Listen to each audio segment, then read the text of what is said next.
Rawalakot district reporter Abdul Razzaq शेर। Town committee फ़कीराबाद जे council जे माहाना इजलास जनाब chairman सराय निसार हुसैन ख़ास कली जी सदारत हेठ थी गुजरियो, जंहिंमें town officer Matloob Hussain Chandio, engineer Agha Faraz, vice chairman Parvez Ali Bhatti, doctor Mohammad Ayub Mangi, Faqir Mohammad Bashir Bhatti, Nazar Mohammad Gahu, Ikhtiyar Ali Khokhar, Zaheer Ahmed Rajpar, Ghulam Farid Solanki, ladies councillor Sardara Chakrani ऐं मिसमात हमीदा गोबांग शिरकत कई, जंहिंमें काउंसिलनि पारां चेयरमैन टाउन कमेटी फ़कीराबाद सराय निसार हुसैन ख़ास कली मथां भरपूर एतमाद जो इज़हार कयो।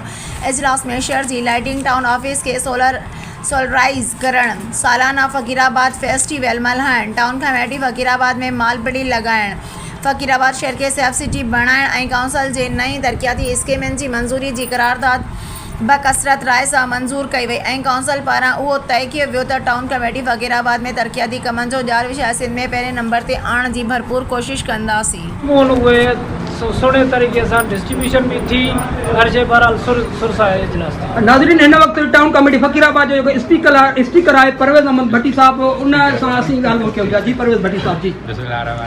जीअं त अॼु फ़कीराबाद टाउन कमेटियूं डेवलपमेंट बाबति जेके स्कीमूं वरितियूं आहिनि, तव्हां पंहिंजे वार्ड जी स्कीम ॾिनी थी ऐं बहितरीन माहौल में इजलास हली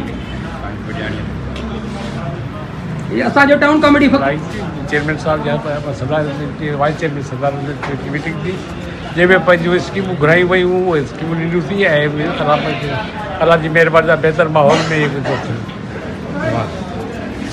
तमामु ॾाढी ख़ुशी थी। असांजी काउंसिल जो तक़रीबन टियों इजलास हुयो, जो सभु मेंबर ख़ुशगवार मूड में टाउन जे मामलनि ते बहस बि थियो, टाउन जे बजट जे बारे में, टाउन जे जेके नवां प्रोजेक्ट अचनि था, इंशाअल्लाह आवाम लाइ ख़ुशख़बरियूं।